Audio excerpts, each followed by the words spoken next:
I had a question asked about forgiveness and forgiving. I made a video.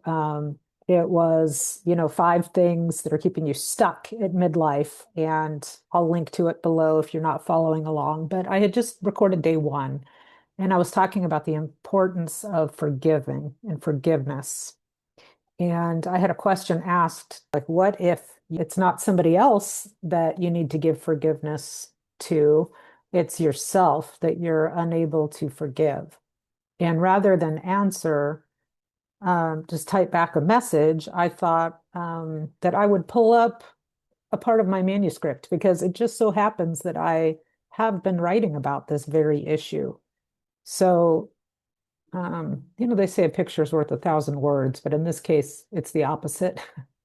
So I just want to pull up that part of the manuscript and I'm going to show you kind of what I wrote. So I said, you may have conflict due to painful memories attached to past interactions with loved ones. Perhaps they caused a rift in your relationships, or you regret past actions toward those you love. That's harder to come to terms with. You may recall slights and errors that you made, wrongdoings that you did, and be holding on to them all. These are often more difficult to simply forgive and forget, especially when it comes to a loved one who's no longer present, because it comes down to a lack of closure about the incident. You may worry that the person left this world without resolution to your conflict or your perceived wrongdoing from the past, leaving you in turn with the same. On the other hand, it may not be that deep, but it involves somebody from the past with whom you'll never reconnect.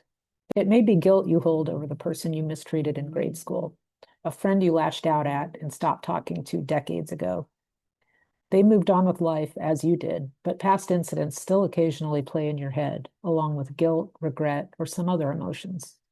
It's not appropriate to look them up on Facebook and ask forgiveness, but it still haunts you. In this case, it's not a matter of forgetting the past or forgiving the other person, but forgiving yourself. At the very end, this is the part I also wanted to get to. Um, so make a note of this. Okay, so it talks about how um, maybe you have had a lesser version of hurt feelings, awkwardness of family members, let them just continue to support that person, etc.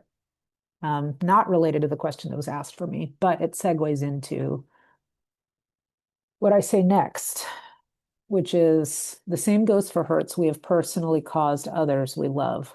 I'm referring now to slights you may have caused others. You were a different person. What would you say to your younger self to reassure her that despite the fact that she made huge mistakes, you ultimately forgive her for being a human and making them? And so that is what I wanted to share.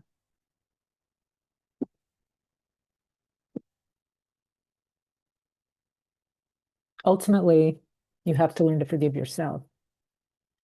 And that's the work that you're in this with me, you're in this with everyone else. We're all in this together, this work of letting go of past things. And maybe there are some things that you need to look at about your own behavior that caused the situation, and you learn from it and you grow.